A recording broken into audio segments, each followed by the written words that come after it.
Namo Bhagavate Vasudevaya.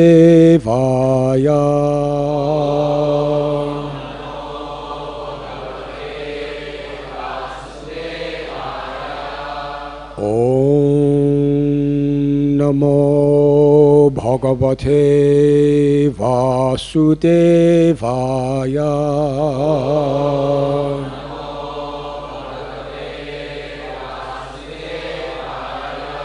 Om Namo Bhagavate Vasudevaya.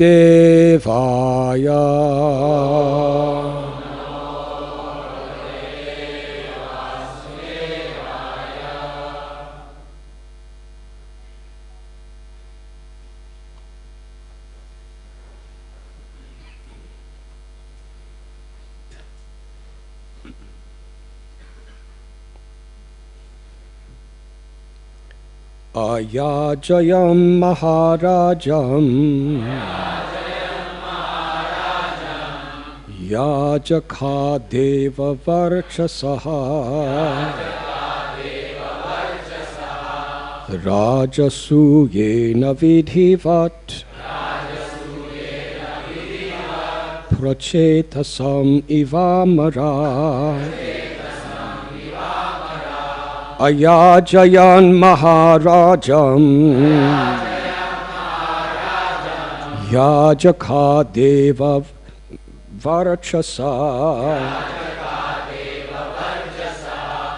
rājasūyena vidhi-vat,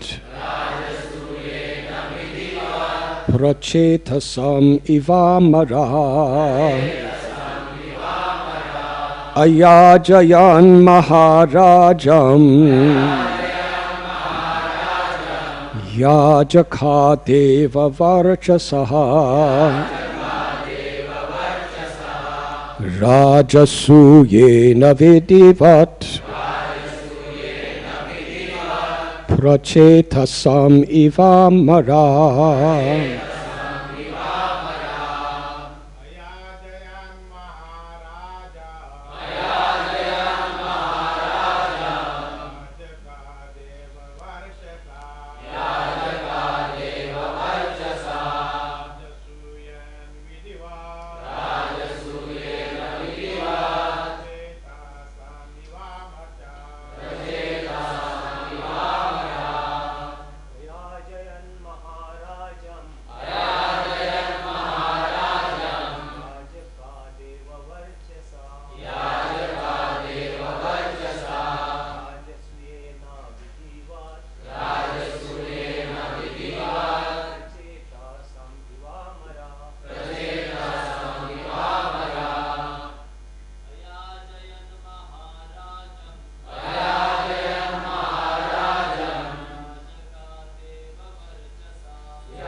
Ladies.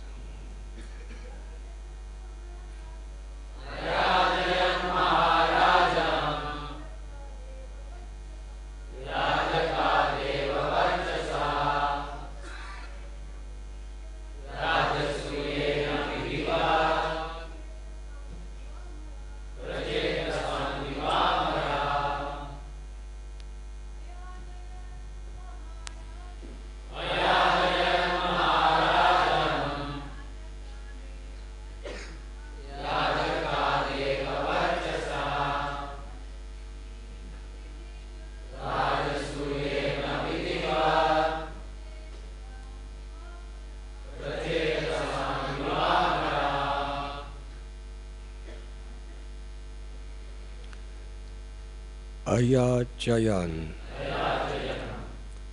They performed the sacrifice. Mahā-rājam. For the great king. Yājakā. The sacrificial priests. Deva of demigods. Varcasaḥ. Possessing the power Rājasūyena, the Rājasūya, vidhi-vat, according to the prescriptions of the Vedas, pracetasam, Varuṇa, eva, as, amarāḥ, the demigods. The priests, as powerful as gods, performed the Rajasuya sacrifice for King Yudhiṣṭhira in accordance with the Vedic injunctions, just as the demigods had previously performed it for Varuṇa. Sutye hanyabani palo, yājakān sarasaspatin, apujayan mahā-bhāgan, yatha-vatsu samahitaha. On the day of extracting the soma juice, King Yudhiṣṭhira properly and attentively worshipped the priests and the most exalted personalities of the assembly. Purport. Srila Prabhupada writes in Krishna, according to the Vedic system, whenever there is an arrangement for sacrifice, the members participating in the sacrifice are offered the juice of the soma plant. The juice of the soma plant is a kind of life-giving beverage.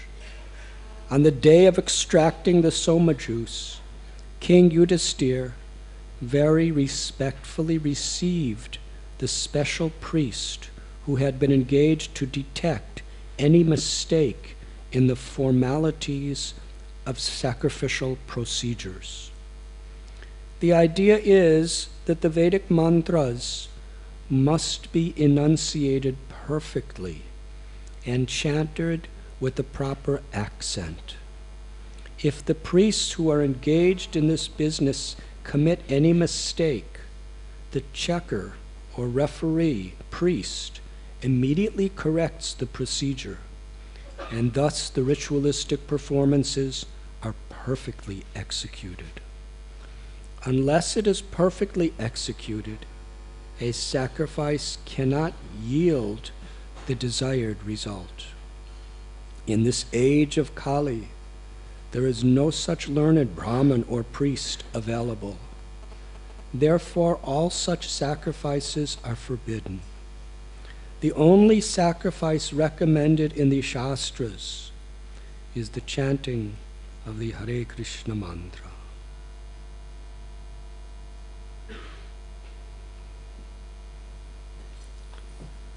Om Agyantimidandasya Jnananjana Chalakaya Chakshurun Militam Jena Tasmai Sri Gurave Namaha. Sri Chaitanya Manobhishtam Sthapitam Yena Bhutale Swayam Rupa Kadam Mayam Tatati Swapadantikam Vandeham Sri Guru Sri Judhapatakamalam Sri Gurun Vaishnavanscha Sri Rupam Sagrajataham Sahagana Raghunathanvitam Tam Sajivam Sadvaitam Savadutam Harijana Sahitam Krishna Chaitanya Devam Sri Radha Krishna Padahan Sahagana Lalita Sri Vishakan Vitamscha.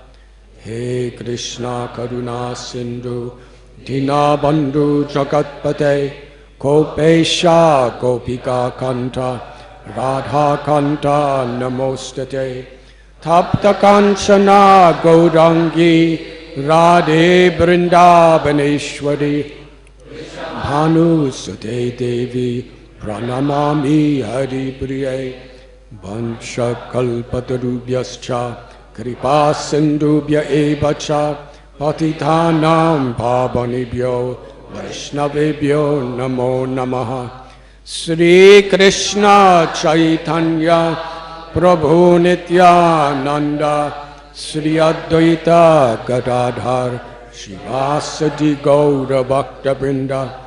Hare Krishna, Hare Krishna, Krishna Krishna, Hare Hare, Hare Rama, Hare Rama, Rama Rama, Hare Hare.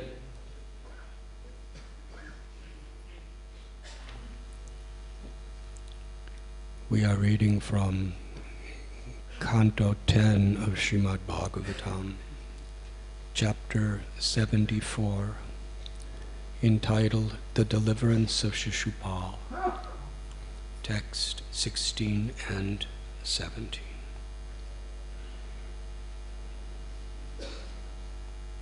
In the previous verses, Shukadev Goswami is explaining to Parikshit Maharaj, and through Parikshit Maharaj to all people for all time and all places, the greatness of this king named Yudhiṣṭhira.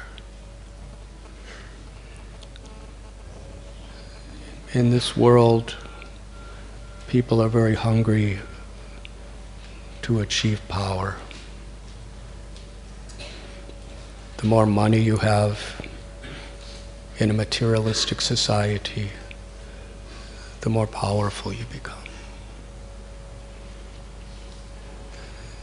Aishwaryasya samagrasya. It is told by Parasara Muni, the father of Vyasadeva, the compiler of Vedas, that the absolute truth, or Bhagavan, possesses 6 opulences, or 6 excellences, in their fullest. And all of these attractive qualities that give anything or anyone attraction are only a spark of the attraction of God, the source of all. Like a sun ray gives off or releases such nice heat and light. But all that heat and light is only due to its origin, the sun planet. And to the degree there's heat and light in a sun ray, what is the comparison of the heat and light of the sun planet? So we see in this world, people, things, qualities can mesmerize and attract people. And these 6 opulences are beauty, knowledge, strength, wealth, fame, and renunciation. And having any of these, to a large degree, makes a person very powerful. We see the power of beauty, how even great conquerors can be conquered by beauty. The power of wealth. In today's world, people with wealth can to a large extent control governments and control the world itself. Knowledge. It's people with knowledge who are creating things like nuclear bombs that have such unbelievable power, making fear of the planet. What to speak of the power of a doctor, how attractive that is when somebody's dying and miserable and suffering. They go to a doctor, and the power of that doctor's knowledge makes him very attractive.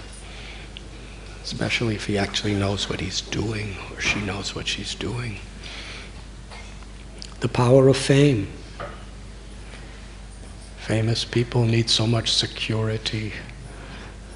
Just their name, just their word, just being recognized. And this power brings attraction and renunciation. especially in India and in traditional societies all over the world, if a person has a lot and is still very humble, that's extremely attractive. So the nature of all life, whether it's in a plant, insect, fish, bird, beast, all varieties of humans, everyone wants to be attracted by something attractive. And everybody wants to attract others to ourselves. And it's through these excellences that we're attracted and attractive. But Krishna tells in Sri Bhagavad Gita that all the opulent, incredible things that you see in the entire creation are hardly a tiny spark of my splendor. If we think something is strong or beautiful, or if we're attracted to knowledge of this world, what is Krishna? Whatever little beauty there is just little particles of Krishna's beauty.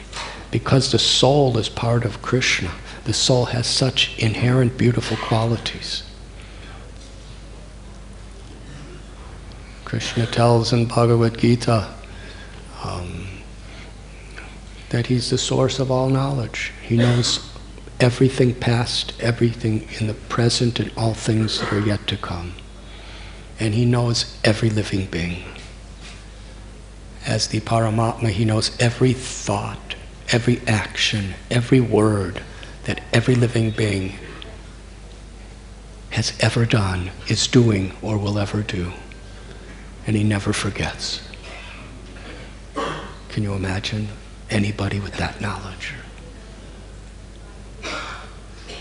Somebody just knows how to predict what the weather is going to be tomorrow. We think that's a very great thing. And it is a great thing. But why is it great?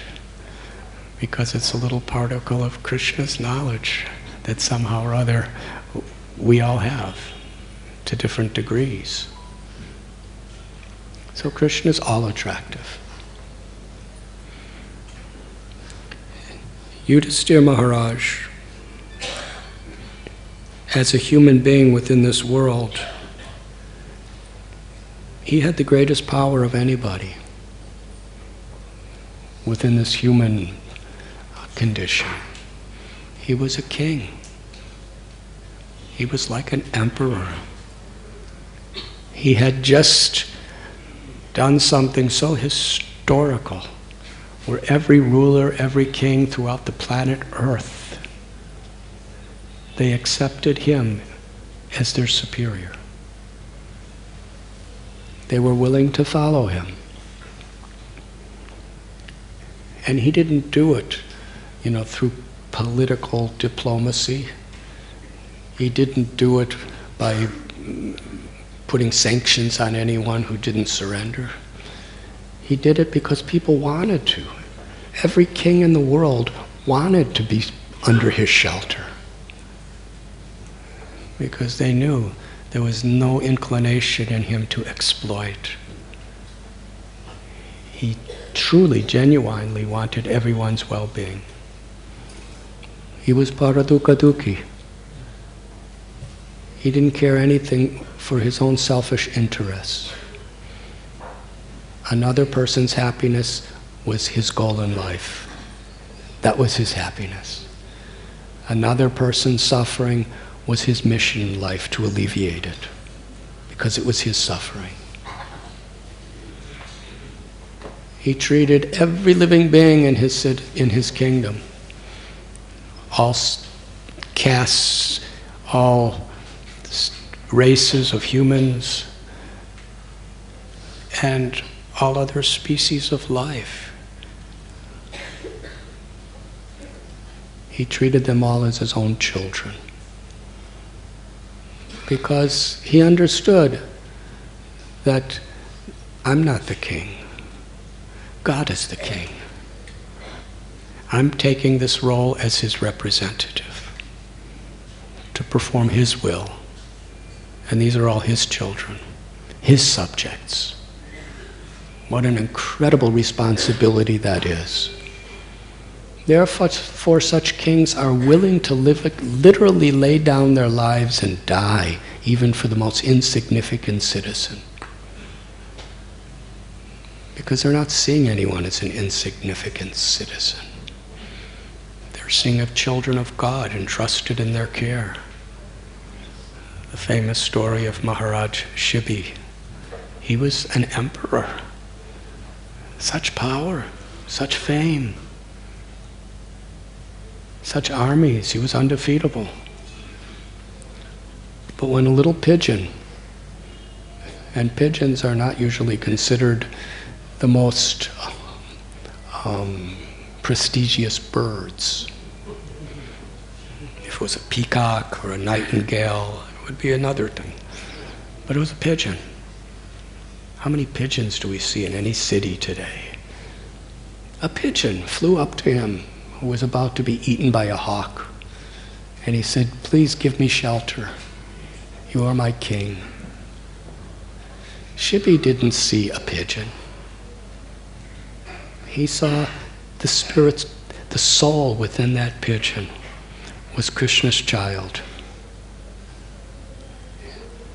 And he didn't say to the pigeon, "You're in Maya, you're not your body. You shouldn't be attached to life or death. So what if you die, the soul's eternal." He could have said that, and it was true, philosophically. But as a king, he was responsible not only for enlightening the souls with such good philosophy, but also protecting the bodies that those souls were temporarily living in.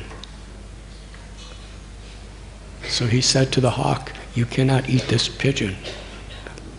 Myself, with all my strength, with all my mystical yogic powers, with all my armies, I will protect this hawk from you. This pigeon from you." And the hawk said, "Well, you're supposed to protect me too, because I'm your citizen. And my food is pigeons." So what are you going to do? You have to provide for me too. Don't be partial. And the king was so impartial. He said, "Whatever weight this pigeon is, I'll cut off my own flesh and you eat it." The hawk said, "Very nice. I don't know that much about it, but probably human flesh tastes better than pigeon flesh." So he was happy. So the king, with his sword, cut off a chunk of his own flesh from his own body, the size of that pigeon, and put it on a scale, the pigeon on the other side, and the pigeon was weighing more.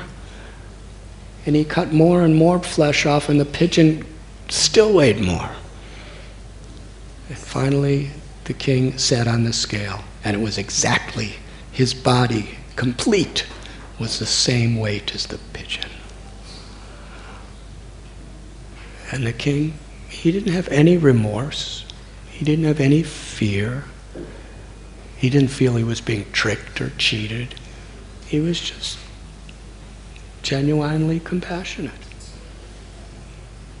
"Yes, eat me." No resistance. Now this sounds like an extreme story, which it is, but it does reveal how for such a king, they're so detached that for them it's an honor to give their life to protect someone. Because he knew he wasn't his body. His body, as a ruler, was meant to protect. And to die for that purpose is glorious. Haribol. Sounded like, not exactly like a pigeon, but something like that.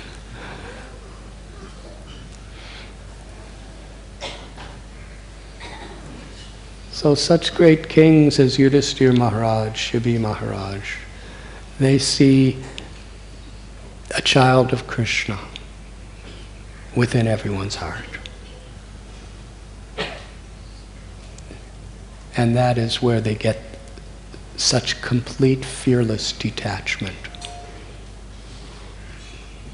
Samsiddhir Haritoshanam. What will please Krishna? That's all.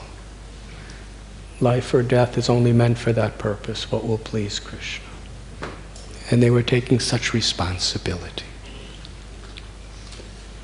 So here is Maharaj Yudhiṣṭhira. He attains such a high level of power.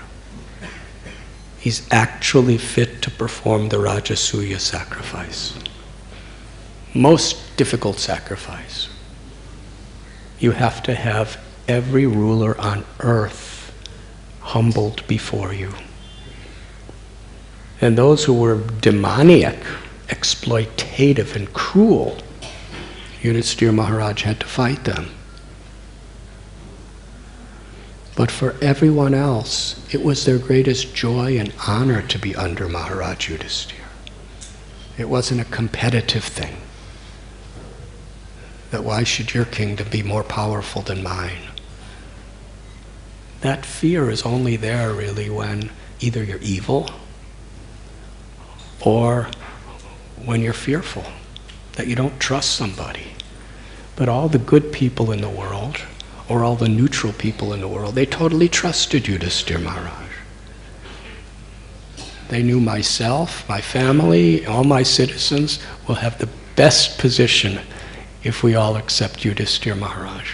And he didn't interfere with anyone unless they were doing something that was against Dharma. Rather, he encouraged, he empowered everyone. In today's world and politics, to stay in power, sometimes the strategy is we have to disempower everyone else. But Yudhiṣṭhira Maharaj empowered everyone else. And therefore everyone trusted him. Such a leader. So now he's the wealthiest man in the world. He's the most powerful man in the world. But akinchana gocharam. He considered himself in total poverty. Not just physical poverty of having no food or residence, something much deeper than that. He understood nothing is mine. Everything belongs to Krishna. I'm just the caretaker. This body is not mine. Manaso deho geho jokichu mor arpilun tuau pade nanda kishore.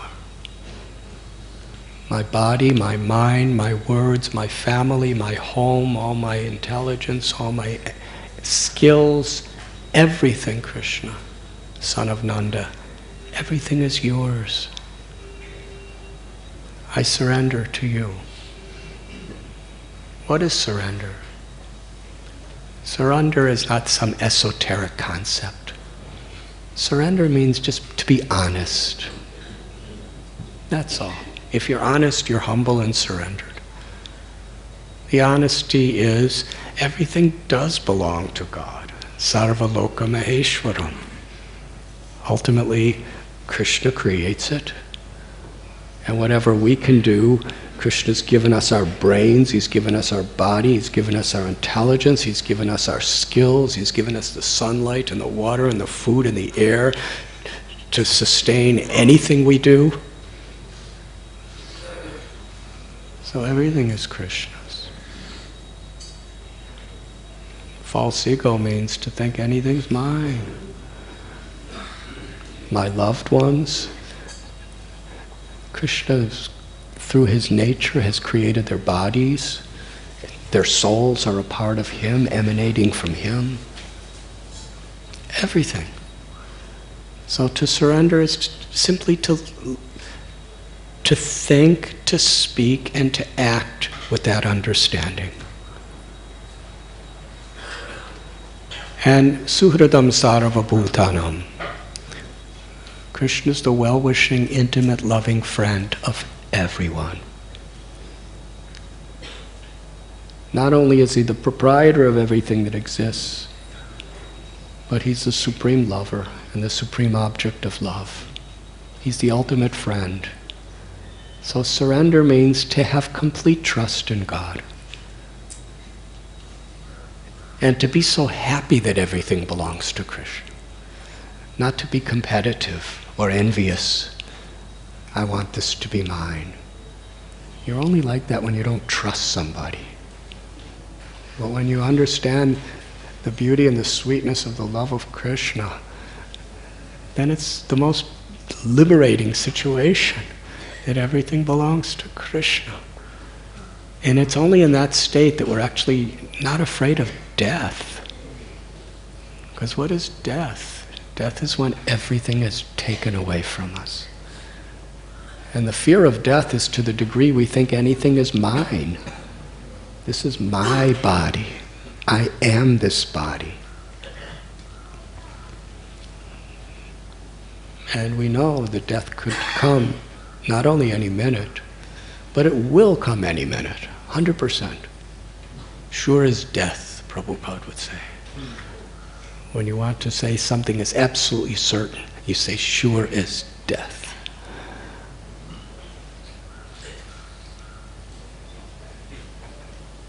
So, fear of death, fear of poverty, so many fears in this world. Fear of losing our reputation, fear of losing our loved ones.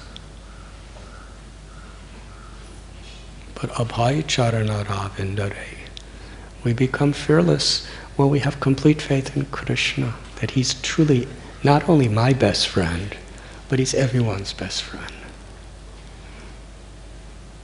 Even his enemies, even those who hate him, he's their best friend too.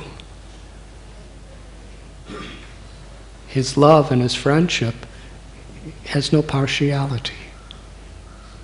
But he responds according to what's best for the person in due course of time.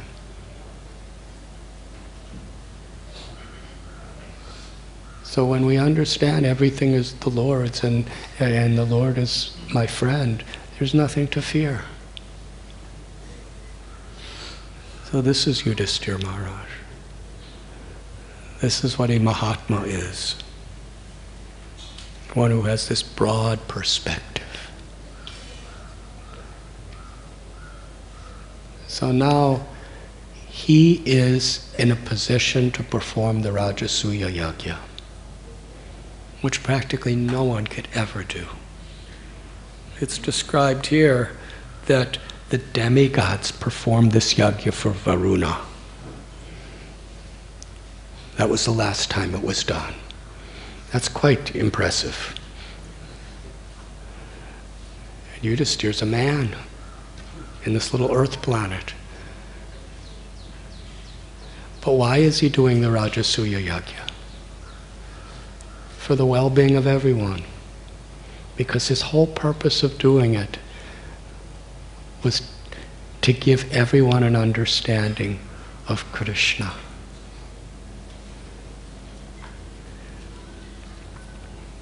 So at this particular verse that we're reading today, the priests are performing the sacrifice. And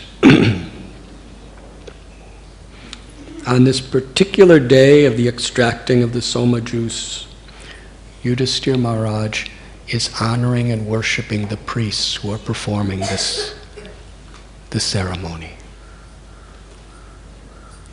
And it is described here, there's a particular priest that oversees everything. And he's responsible to make sure everything is perfect.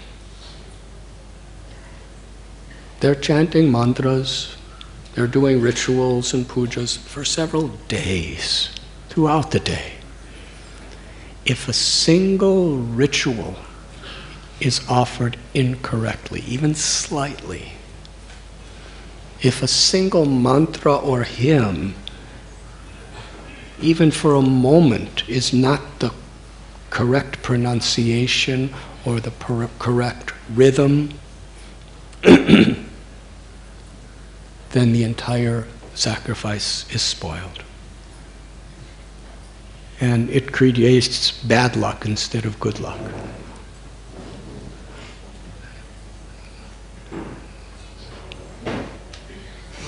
And they could actually do it in that way. So they did everything perfectly. And Yudhiṣṭhira Maharaj is honoring them. And Srila Prabhupada in today's purport is explaining something that is greatly emphasized within the Vedic literatures. That such sacrifices, to perform them properly in this age of Kali, no one has the capacity. We even see in other ages, it was Twasta. He was a very, very great Brahmin. And he did days and days of sacrifice for a particular purpose, to create someone who would kill Indra. And in days of performing mantras and yantras and tantras and mudras and pujas, he said one word incorrectly. And it's not that he said the wrong word, but what he did do is, it was in Sanskrit, some vowels are long and some are short, like Vasudev and Vasudev. The difference is one is Krishna's father and one is Krishna. So that's quite a difference. So if you're talking to Sanskrit people, you have to know what you're doing. If you say Vasudev and you mean Vasudev, then they're going to think you're talking about a completely different person. So he said a long or a short instead of a long instead of a short. One little mistake like that, out of hours and hours and hours of reciting perfect, and it had an opposite effect. And Vritrasura was killed just because of that one mistake.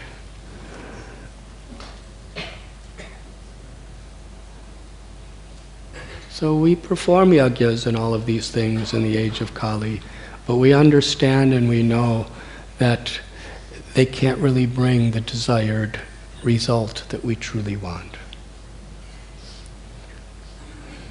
Therefore, yagyai sankirtanaparaya yajantihi sumedasa.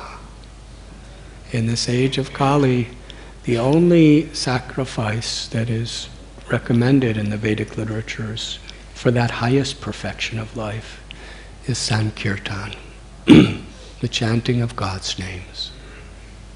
And those who really have properly nourished intelligence will understand this. What was possible to achieve in Satya Yuga by perfect meditation, in Treta Yuga, by performing of these types of yagyas or sacrifices, in Dwapara Yuga by perfect worship of the Lord. That same perfection is possible for anyone and everyone in this age of Kali, simply by chanting God's names and glories. Harinama, Harinama, Harinam eva kevalam kalo nasteva, nasteva, nasteva gatiranyata.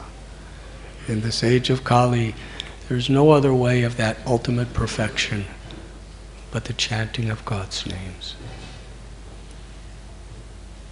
Names of Hari. And Sri Chaitanya Mahaprabhu, who is Krishna himself, who is the Yagya Purusha, who is the ultimate enjoyer and receiver of all yagyas, ceremonies and sacrifices. He personally comes and extracts this essence of the Vedas and teaches it by his words and example.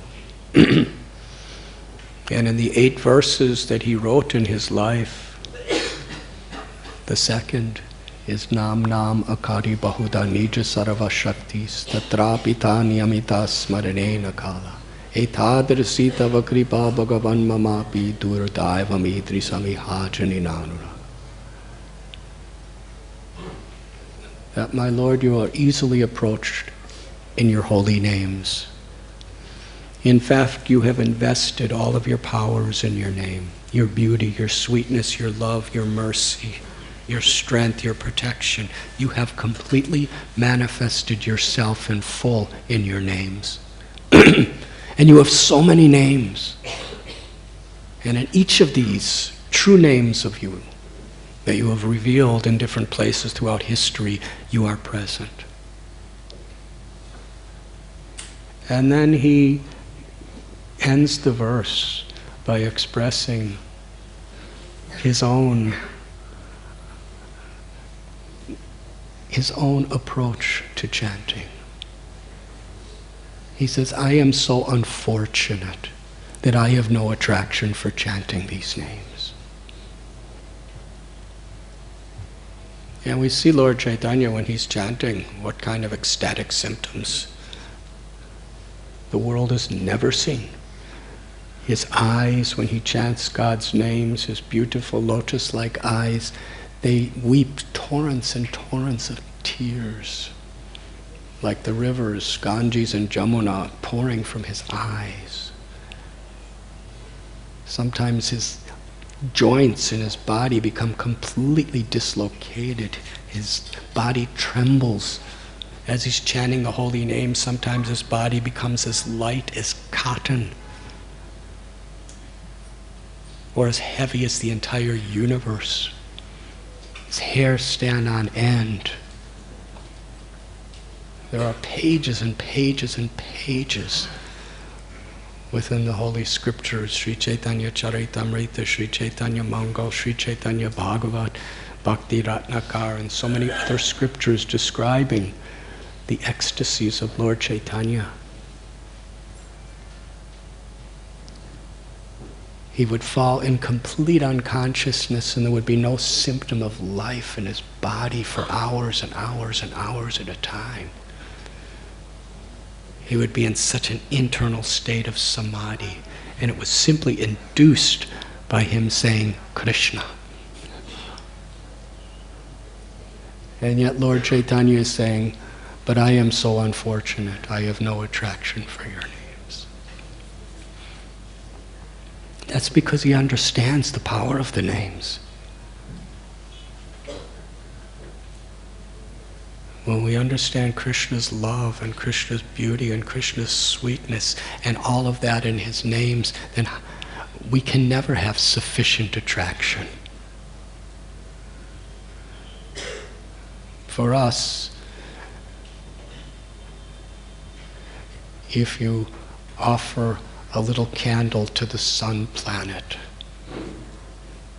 do you think you're doing it justice? Insignificant. In the presence of God who's appearing in his name with all of his opulences. And when some of us chant, we don't have this experience because we're not really experiencing Krishna in full when we're chanting. But Lord Chaitanya is. He's in such ecstasies and he's completely humbled by it.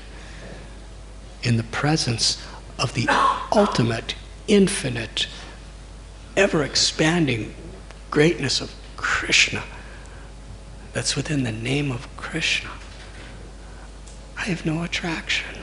What are these little ecstasies I have? They don't do justice to Krishna. Trinadapi sunichena, the next verse. If we want to chant the name constantly, we have to be humble like this. And part of that humility is taror ibasihishnana. If we're actually approaching Krishna to taste the sweetness of his name, then we actually honor that every living being is a part of Krishna. And therefore we're tolerant and we're forgiving for Krishna's sake. we can offer all respect to others because we want to please Krishna, and He's in the heart of everyone and everything.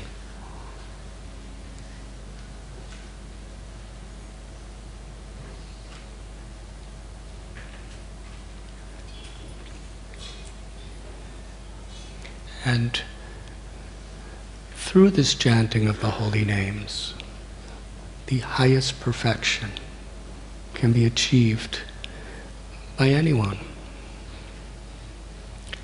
This is not something that's only in the age of Kali. It's always there. But in other ages, there's other alternatives. In Satyuga, if you chant the holy names like Lord Chaitanya is recommending, you're going to get the highest perfection. But you could also do meditation and get that perfection. But in Kali Yuga, this highest perfection is so easily and simply available for everyone. And we see Dwapara Yuga, Treta Yuga, Satya Yuga. There was Jatayu. Jatayu, he chanted the name of Ram with love, and he attained the supreme perfection. He was a bird, he was a vulture. Treta Yuga is the time of performing yagyas. What yagyas did Jatayu perform? You know, they don't let vultures be the chief priests of Rajasuya sacrifices. He wasn't fit to perform a sacrifice. He was a vulture. But he attained perfection. And Maharaj Guha, he was by social caste consideration, he was an outcast, living in a jungle, nishada. But patram pushpam palam toyam yome bhakta prayachati. Because he worshipped the Lord with devotion, with love, he attained perfection. So in all ages, whatever the process of realization may be, to serve the Lord with love is always the essence. And all these various methods and systems and processes are ways of developing and expressing that will to serve the Lord with love. Sri Chaitanya Mahaprabhu, he made the acharya for the chanting of the holy names, Haridas Thakur, who was persecuted as an outcast by most of the society. But the great saints, they worshipped him, they honored him, and they loved him. And he was no one, he didn't see anyone as his enemy. He just saw every situation as an opportunity to turn to Krishna and chant his names. Yudhiṣṭhira Maharaj, in performing this incredible sacrifice, wanted everyone to know why he was doing it. Not because he wanted fame or power, but he wanted to give all fame to Krishna. Because starting with tomorrow's verse, I won't be here, so I'm going to jump a little ahead now. The Agra puja takes place, which is the most important part of this ceremony, where among all the assembled people, the person who is the most worshipable, honored, is worshipped at that time. Now who's there? Brahma, Shiva, Varuṇa, the greatest rishis. We read Vyasadev's there, Parasara is there, Vishwamitra's there, Vasishta's there, the greatest sages, the greatest rishis, the devas. And they're all so much the well-wishers of Yudhiṣṭhira. And now he is asking, who should we worship and honor for the Agra puja? Because whoever is going to take this position, everyone in the universe is going to understand their greatness. So different people have different opinions. And it's described by Vishwanath Chakravarti Thakur and other acharyas that the really, really, truly enlightened saints and devas, they were silent because they were actually humble. They knew that Krishna was there, but unless anyone asked them directly, they were just quiet. They wanted somebody else to get the credit. Great people don't want credit. Small people, they have this obsessive need for credit.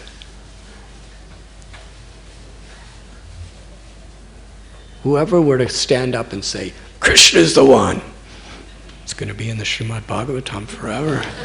It's going to be in the Mahabharata forever. It's really... So for most people, even devotees, if they knew the answer, they would jump up and try to jump up and give the answer before anyone else. But they were all quiet.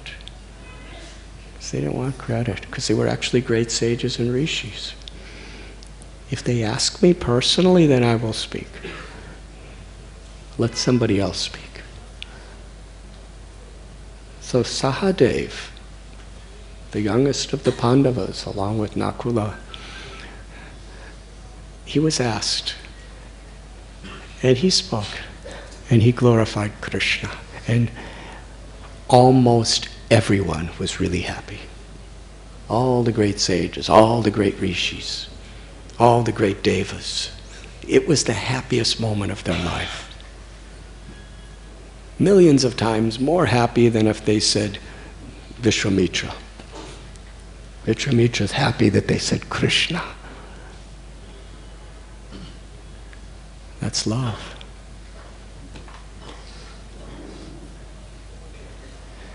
And then they perform the ceremony.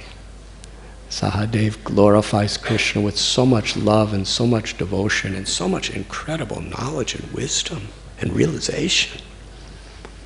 And everyone, all the great personalities are smiling, saying yes, saying Ki Jai. Krishna Ki Jai. Jai Shri Krishna. And then Yudhiṣṭhira Maharaj, he's in such ecstasy, he's weeping with his eyes, tears of love as he's washing Krishna's feet. And he's drinking the water and putting it on his own head. And that means to really seriously humble yourself before someone. And then he sprinkles it on his ministers, and he sprinkles it on his family members, and he sprinkles it on so many other people. And everyone is so happy. What a celebration. The most prestigious, the most exalted, the most difficult of all ceremonies, Krishna is put in the center of everything. And at this point, Shishupal, he couldn't contain his envy. He was so disturbed. Just see how, according to our state of consciousness, we're affected by things. All the other great personalities that are there, and so many of the other kings, it's the happiest moment of their life to hear Krishna glorified and to see it. But for Shishupal, this was the most painful experience of his entire life.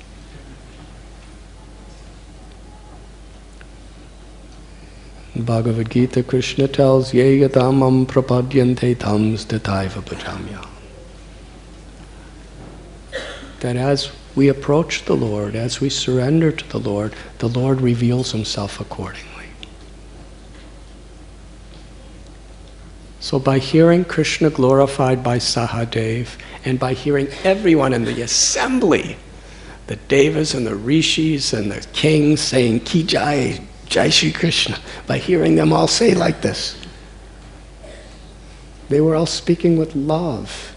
And everyone there seeing and hearing that glorification of Krishna was awakening the ecstasies of love. But for Shishupal, the same experience was awakening his hate.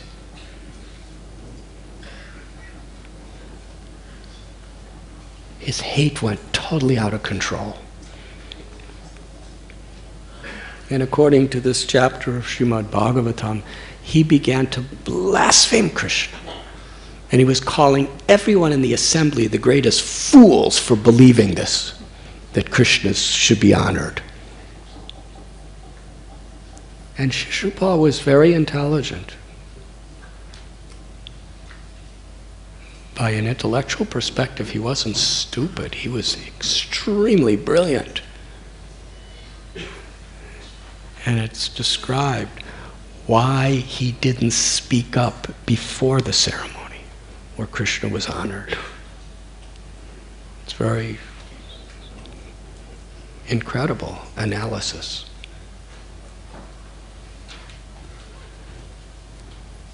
Because if he spoke before, it wouldn't have the same effect. Because they already honored and worshiped Krishna. For Shishupal to stand up and prove to them that it was wrong, that would have nullified and disgraced the entire yajna. You've already done a completely wrong thing. Therefore, the whole Rajasuya is a failure. You've all offended. That's how envious he was of Yudhiṣṭhira. He wanted to destroy everything. And he spoke and he was convinced of whatever he said. You know, when we have dramas and somebody plays Shishupal, you know, it's usually a devotee and he's just kind of saying his words. But Shishupal was convinced. That's the nature of envy. It can pervert our intelligence where this prejudice, this envy, this hatred, and the words and actions in which we express our envy and our hatred and our arrogance can be completely justified philosophically, scripturally, socially, practically. That's the nature of the mind. He believed it. He was talking about how Krishna was dirty and he was ruining all the Vedic principles and he didn't follow any of the principles of Dharma, and his family was a useless family, and he just went on and on and on and kept going on and on. And Krishna was completely undisturbed. He's sitting on the throne. Everyone just completes their worship of him and he's saying all these things. Krishna was indifferent. Describes like a lion is not affected by the screeching of a jackal. But the devotees couldn't tolerate it. They really couldn't tolerate it. And the sages and the rishis, they're peaceful kind of people. They blocked their ears with their hands and ran out of the room. They could not tolerate hearing this harsh, critical, terrible, hateful words against the beloved Lord of their heart. The yogis, the sages, the rishis blocked their ears and ran out. That's what they're supposed to do. Because there was no way to talk logic to Shishupal. He was burning in the fire of hate. But the Kshatriyas, the warriors there, it's not their nature to run away when something like that happens. They picked up their weapons and started moving toward Shishupal to stop him. And Krishna saw what was going to happen. If there was a drop of blood shed in that whole Rajasuya, the whole Rajasuya would have been a failure.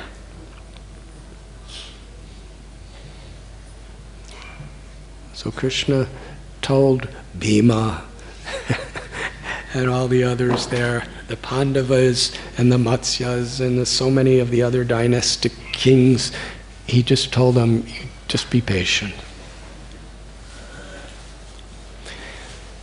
Then Shishupal really did the wrong thing. Krishna didn't mind when he was blaspheming Krishna. Like a jackal doesn't disturb a lion. But then Shishupal, he started blaspheming like anything.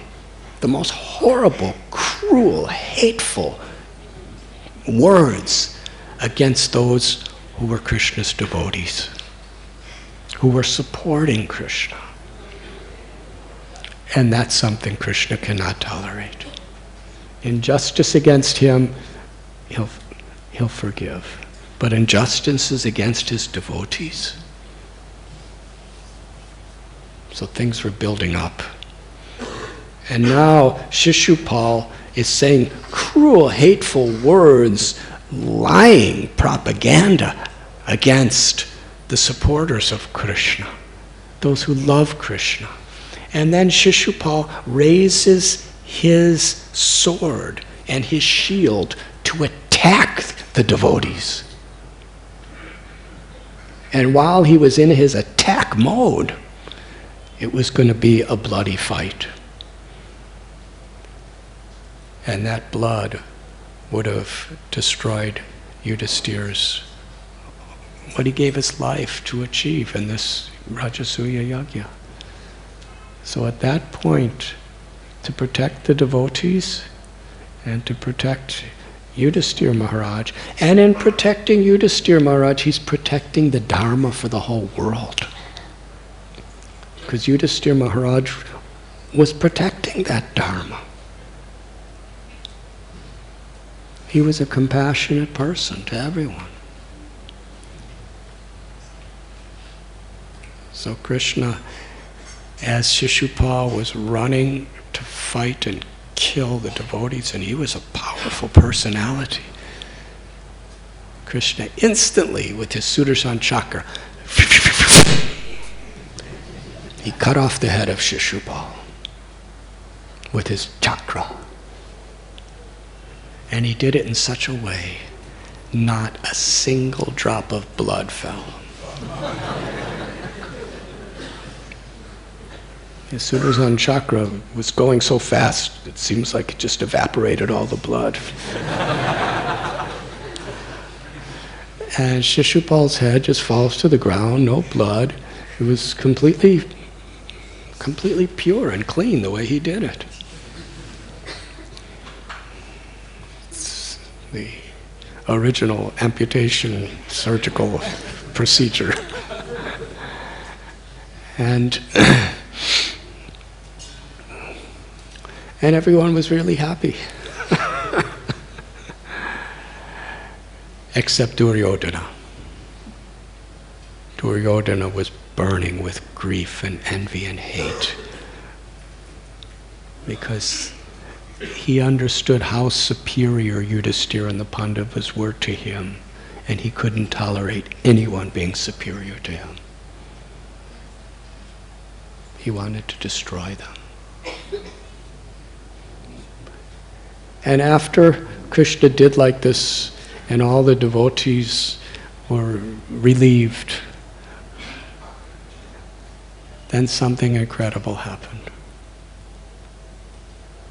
And this is an incident that is spoken about and glorified in so many different scriptural studies. in the 7th canto, Yudhiṣṭhira Maharaj asked Narada Muni, how did this happen? Explain it, please. It's inconceivable. But we don't really see what happens till the 10th canto. And that was the Atma, the eternal soul of Shishupal, came out of his body in the form of a brilliant light. After his head was severed, his body and his head were laying on the ground. At that moment, his soul came out of his body, a light that was shining like the sun. And that light went through the air, and with such love and devotion, it entered into Krishna's body. This is mukti. He attained the perfection of liberation. First he attained sayujya mukti. He attained the merging of the soul into Brahman, into the immortal Brahmajyoti, the infinite light of God. And then he attained a liberation beyond that. His soul entered into the spiritual world of Vaikuntha to be an eternal, ecstatic, loving servant of the Lord forever. And everyone saw this. Here is the person who hated Krishna more than anyone in the world, who was constantly plotting against Krishna. And Krishna was always increasing his hatred. He hated Krishna, and he was totally mesmerized, obsessed, and attached to marrying Rukmini.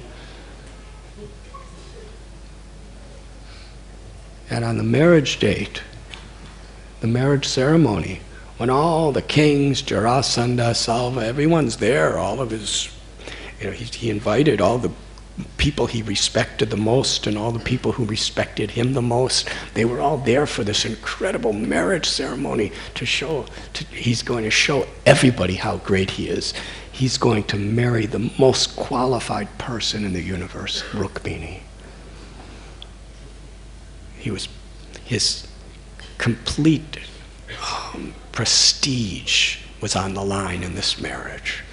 What to speak of his own sensual, mental, emotional attachments. And right at the culmination of the point where everyone was there to see this marriage, Krishna nonchalantly just pulls up with his chariot, takes Rukmini and drives away. And Rukmini was so happy, she just wanted to be with Krishna. And then all the Rukma and others, they all attacked Krishna. And they were all defeated. So Krishna really knew how to increase his hatred. And so many other events like that. But here, Krishna is giving him what people perform yoga and study scriptures for hundreds and thousands of lifetimes to achieve. The perfection of being an eternal loving servant of the Lord in Vaikuntha, as well as included in that Brahman realization, total liberation from all material ego. He gave Shishupal that liberation, and the whole world saw what happened.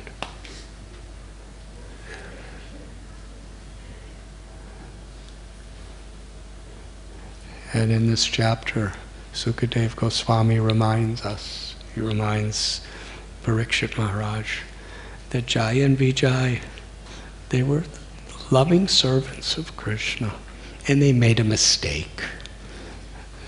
They said the wrong things to the 4 Kumaras, and they were cursed.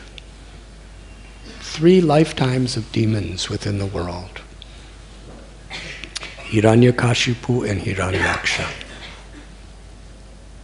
Ravana and Kumbhakarna, and now Shishupal and Dantavakra.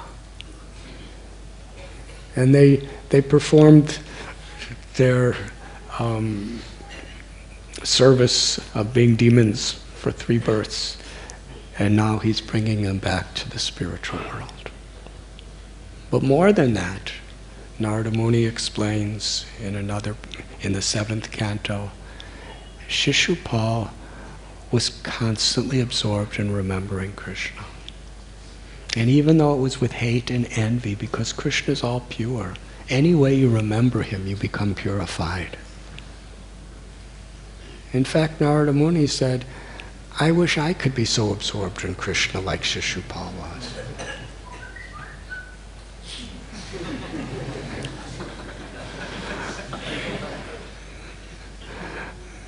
I guess I should end there.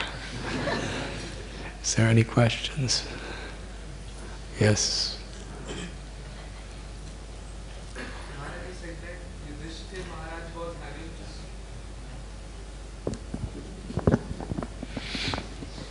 Hare Krishna. Maharaj, you said that Yudhiṣṭhira Maharaj was ruling so nicely, even without having any political diplomacy to be used. But like we have so much individual small arena, small circle of society and profession. In that too, it's like we have to act diplomatically sometimes. And personally, my question is that to act in a suitable way, one has to at least understand the psychology of the colleagues and the people who are involved in. So if you are not having that ability to know what exactly people want to say and how the things are, what could be the best way to behave?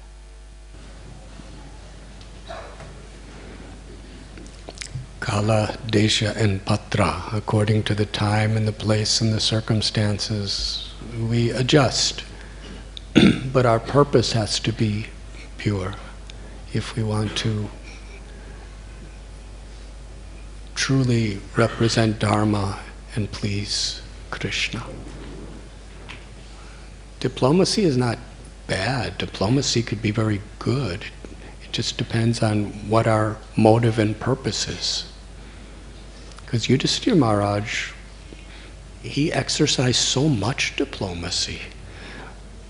But it was always for the pleasure of the Lord and for the welfare of others. It wasn't motivated by envy or greed or false ego. Yudhiṣṭhira Maharaj, in his role of being a ruler, he exercised so much diplomacy in so many ways, and so did Duryodhana. But Duryodhana did his diplomacy for his own power, for his own fame, for his own selfish purposes, and ultimately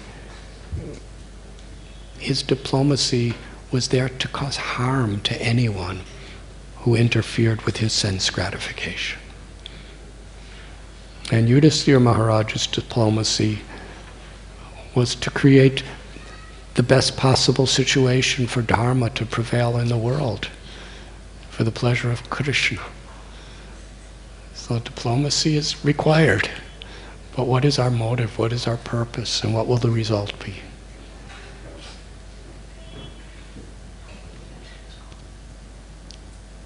Does that answer your question? Partially, I had linked another question also. You are a diplomat.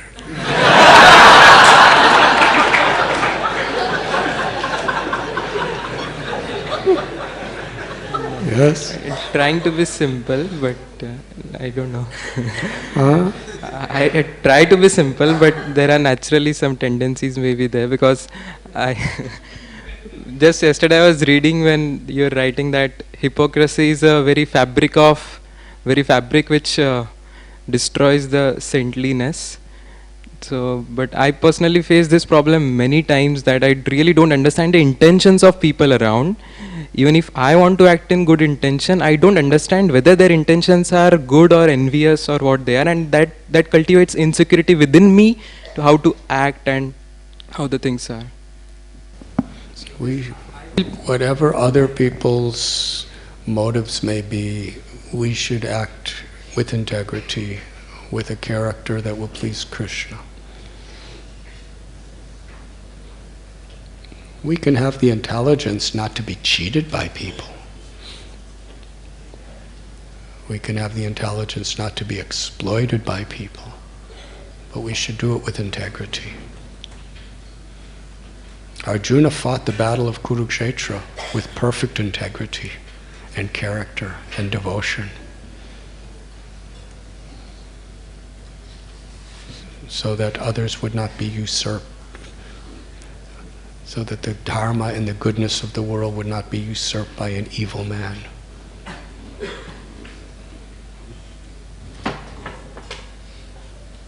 So we have to have a strong spiritual foundation ourselves through satsang, through good association, through sadhana, through our spiritual practice. Then we can actually have the wisdom to act in this world, and even sometimes to be diplomatic or fight in this world, but for the true higher cause. And this concept could really be grossly misused, because the ego can label the most arrogant things, the most cruel things as the highest cause. It's always been like that, people. That is why Guru Sadhu Shastra, we have proper gurus, we have scriptures, we have saintly people who help us to actually understand what really is the highest cause, and to live practically with that.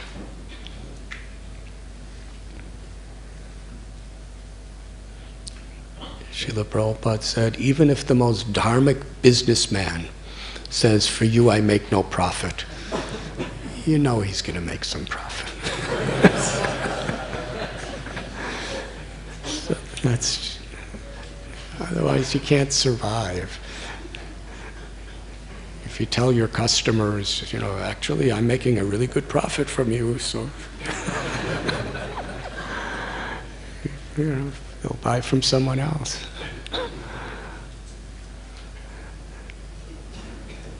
So these little transgressions may be there, but we're not trying to cheat people. We're just doing the needful, and what do we do with those profits?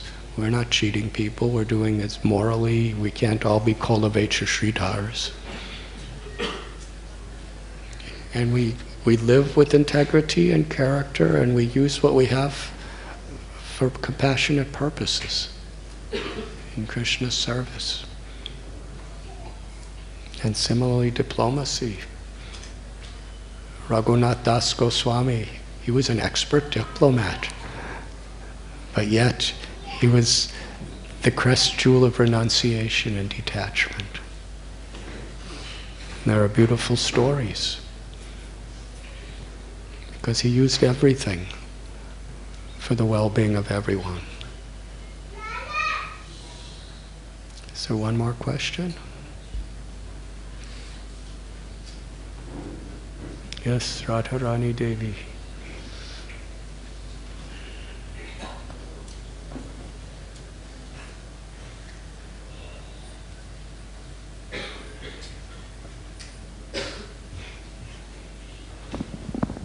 Haribol Maharaj.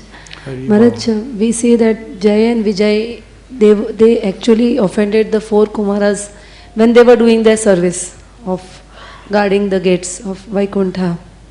And many times it may happen that when certain services are being done, some devotees may be offended, because to keep up the standard of the service, sometimes somebody might be offended.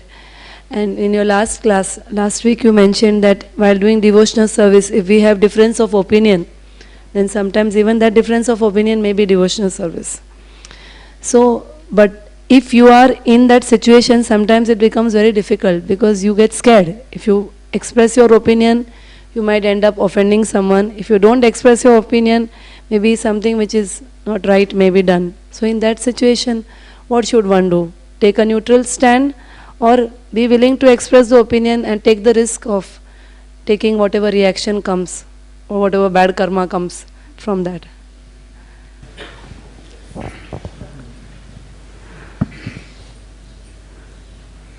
Hare Krishna. There is a universal principle, and then there are ways to apply this universal principle according to each particular situation we find ourselves. So obviously I cannot explain the particular situation because you're not telling.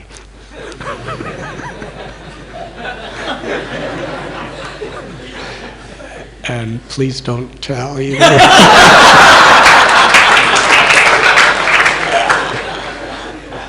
That way I get to just speak the universal principle. The universal principle is how I could best serve. How I can best serve Krishna. How I can best serve the Vaishnavas. How I can best serve the devotional society. How I can best serve and express my love, my gratitude, my devotion. That's the principle.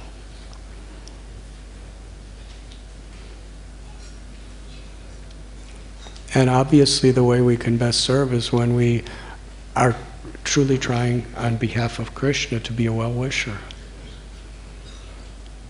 And in this world, we have to accomplish certain things to be a well-wisher. And in this world, there is always, and there always will be, and there has always been so many different opinions of how to be a well-wisher and how to accomplish things. The concept of unity and diversity is not that we all think the same. The concept of unity and diversity is not that we all agree on the same things, but we agree on a higher principle.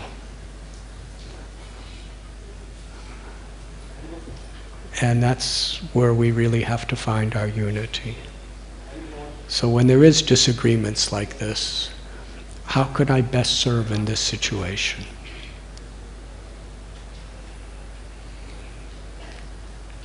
And if we consult people that we believe have wisdom, enlightenment, and high degrees of Krishna consciousness, and if we search our own hearts and motivations, then we make a decision how I could best serve in this situation. Sometimes remaining silent and neutral is the best way. Sometimes standing up and speaking what you believe very strongly is the best way. Sometimes speaking very mildly is the best way. How can I actually have the best effect in this situation?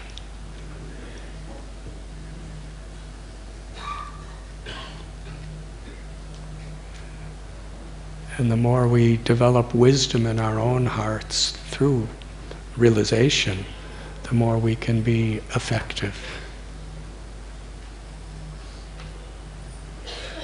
But this is the principle, to try to see the whole picture, not just the isolated event that's happening.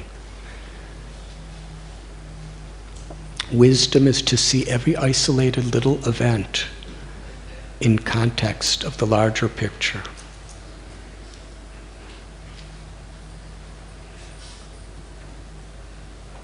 Just like your husband is a dentist. If somebody comes with some problem with their teeth, he has to deal with that specific problem, but he also has to see that when I deal with it, how is it going to affect all the other teeth? And how is it going to affect the future of the person? And you see it in that context. You see each part in a context of its relationship with the whole.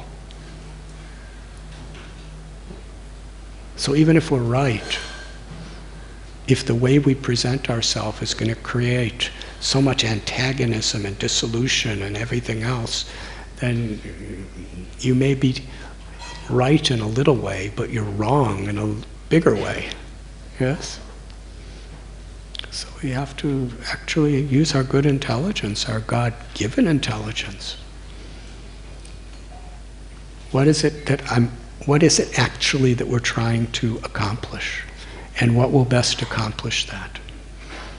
And certainly we shouldn't lie, we shouldn't cheat, we shouldn't do anything like that. We should have integrity.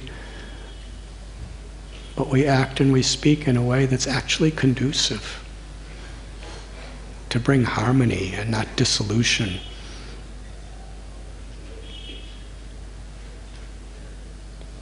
To create trust and not destroy people's faith. Because these are higher principles. And we should make our immediate decisions in a way that's favorable toward fulfilling the higher principles. And these are universal general principles, and that's all I'm going to say. Thank you very much. Srila Prabhupada ki jai.